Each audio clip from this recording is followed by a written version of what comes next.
Hey everyone, in this video we're going to be ranking every single type of generated structure in the Minecraft wiki. That is, any structure listed under the generate structures on or off command, plus anything like a dungeon that's technically a natural structure but still looks artificial. We'll try to rank them based on loot, visual appeal, speedrun usefulness, and the overall fun factor, but it's going to be a tough task. If you disagree, leave your opinion in the comments below. Now let's get to it.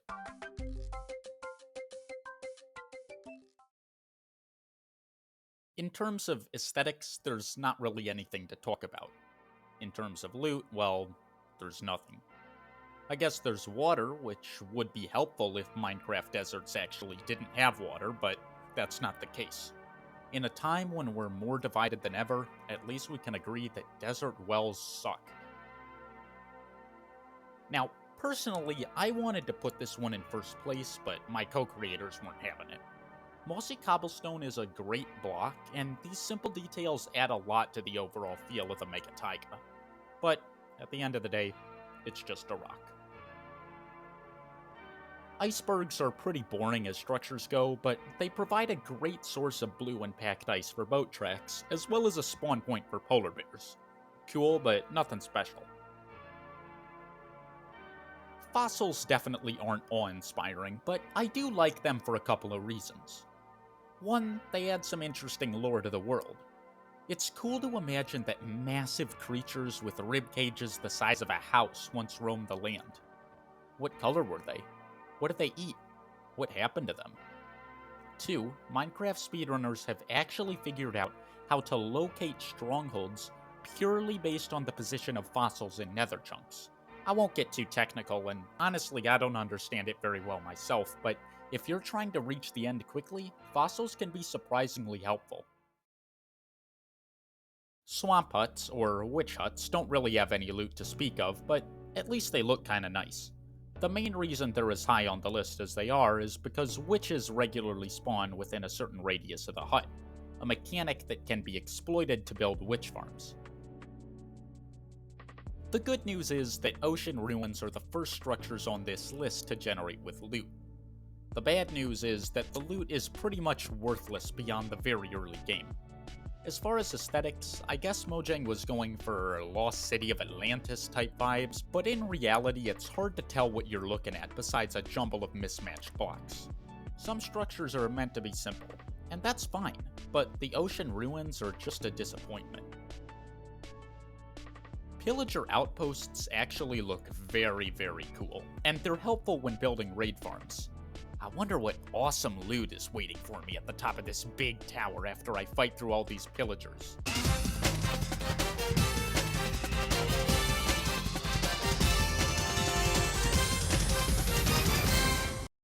What? Like the ocean ruins, Pillager Outposts suffer from a super underwhelming loot table.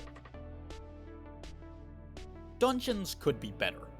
They're really simple structures that haven't changed since the early days of the game. That being said, the loot is decent. It's not generally super valuable per se, but there are a lot of useful items such as music discs and saddles that are hard to get anywhere else. The notable things about dungeons are the spawners, which can be used to set up a mob grinder for some easy XP. Buried treasures in Minecraft are just boxes in the ground, but whatever they lack in visual appeal, they make up for with some fantastic loot. Diamonds, emeralds, iron, gold, and even the exclusive Heart of the Sea, used to craft conduits. Usually we don't put features from future updates in these lists, but Amethyst Geodes have been added in the snapshots, and at this point they're pretty much in their final form. Overall, they look really beautiful, and aside from the giant size, really realistic. The twinkling sound of the amethysts adds a magical feel. There's no loot in the traditional sense, but there are some unique blocks, and the crystals can be used to craft spyglasses. Jungle temples are pretty awesome. They fit really well with the surrounding landscape, and they're fun to explore, even if the traps inside don't present any real danger. The redstone puzzle to expose a hidden chest is probably the best part. Sure, you could just mine through to get the loot, but come on. Once you're done solving the puzzle, it's a good source of redstone components as well. The one big knock against this structure is the loot table itself, which aside from occasional diamonds is mostly just rotten flesh and bamboo. There's good and bad to ruined portals. On the one hand, it's cool to have some kind of hint to new players that the Nether exists. It's one of the easiest ways to get there. On the other hand, the netherrack and fire are kind of a blemish on the landscape, and the loot is pretty crappy. I know what you're thinking. Why in the ding-dong doodly heck is a little snow hut this high on the list? Can I give you some advice?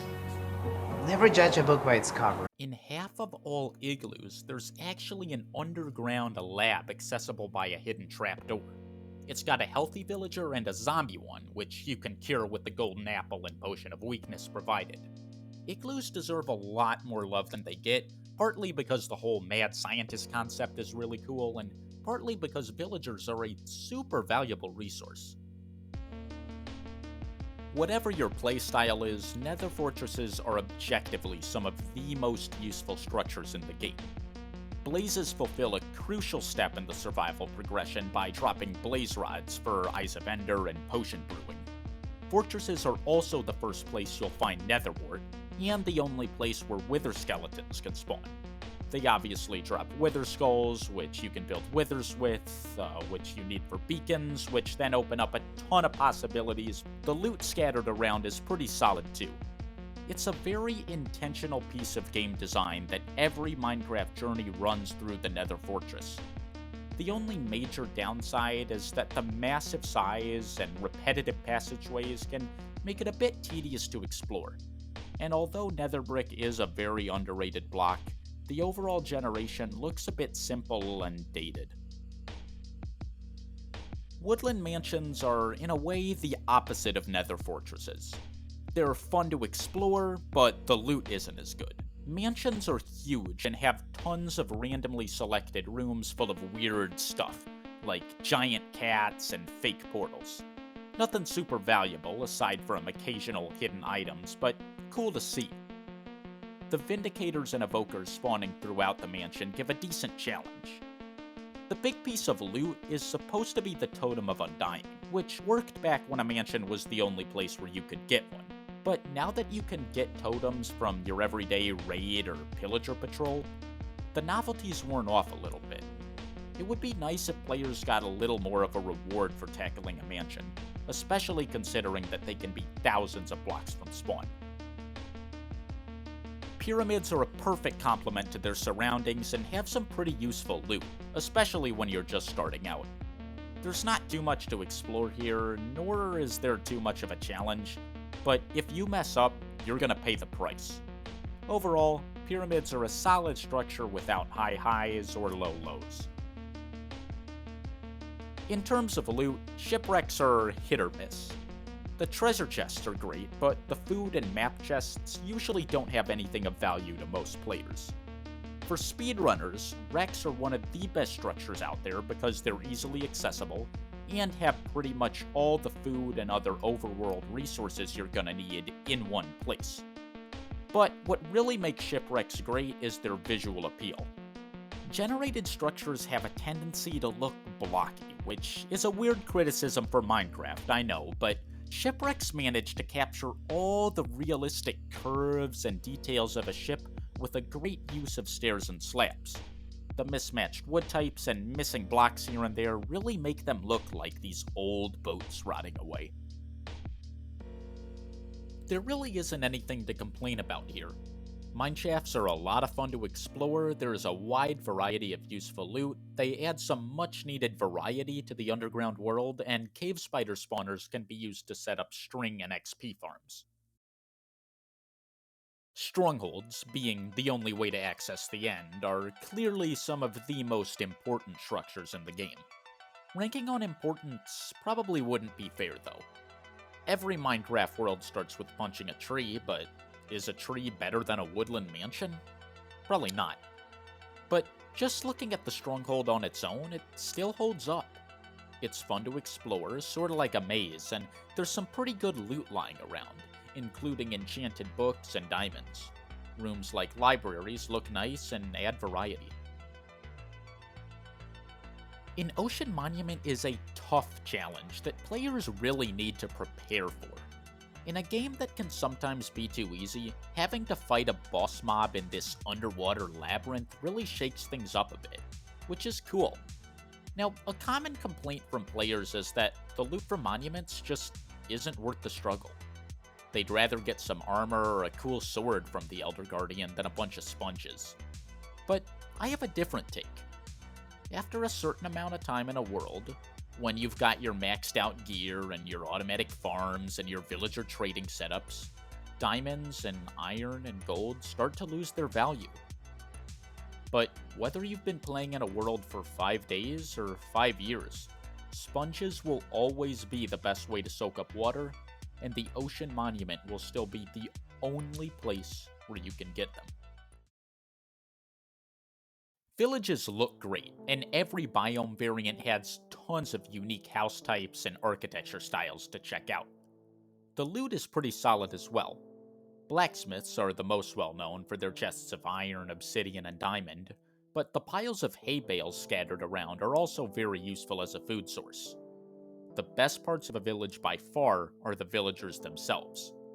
That's because every villager is precious and their lives have. That's because you can enslave them and force them to trade you items at unfair prices. I love this game. Fun fact, while we're on the subject of villages, one cool variant that's often overlooked is the rare Abandoned Village, which in Java Edition appears 2% of the time, and is supposed to be a zombie apocalypse version overrun by moss and cobwebs. Anyway, villages are awesome, and the only reason they're not any higher is because there are other ways to acquire villagers. Bastions are just so cool. The quality and detail of the buildings is far and away the best of any generated structure in Minecraft, and with the addition of piglin brutes, looting one has become a difficult and fun challenge. As far as the loot table, there's a good combination of useful valuables, like netherite scraps, and trophy items that you can't get anyplace else, like, say, pigstep discs and snout banner patterns. And of course, bastions are fantastic for speedrunning, because not only are there tons of piglins to trade with, but there's so much gold that you're practically guaranteed to get ender pearls.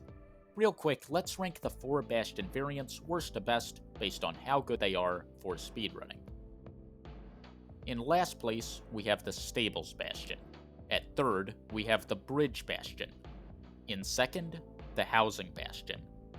In first, the Treasure Bastion. Overall, Bastions truly are amazing, but even they aren't quite the best of the best. End cities are the only generated structures found in the end, and they really capture the dimension's otherworldly feel. They look familiar yet strange. It's like the Endermen visited the human world and tried to rebuild what they saw from memory, using only the materials they had. Stairs, slabs, and glass panes throughout add depth and give visual appeal. The huge size and vertical layout of end cities, not to mention the shulkers waiting around every corner, makes them a lot of fun to explore. Raiding your first end city is a real challenge, and by the time you reach the top of the highest tower, you really feel like you've accomplished something. But successfully navigating an end city isn't just a moral victory. The loot you'll find is far and away the best in the game. Chests are filled with enchanted diamond gear, often with 3 or 4 high-level enchantments applied at once. If that's not valuable, I don't know what is. Shulkers drop shulker cells, a very useful crafting ingredient you can't find anywhere else. Dragon heads are the perfect trophy for your wall. And that's not even the best part, because end cities are the only source of the undisputed coolest thing in the game, the elytra. Exploring an end city is the perfect way for players to propel themselves into the end game of their Minecraft journey, with amazing loot, beautiful architecture, and unique mobs. Clearly, it is the best generated structure in Minecraft. Thanks for watching.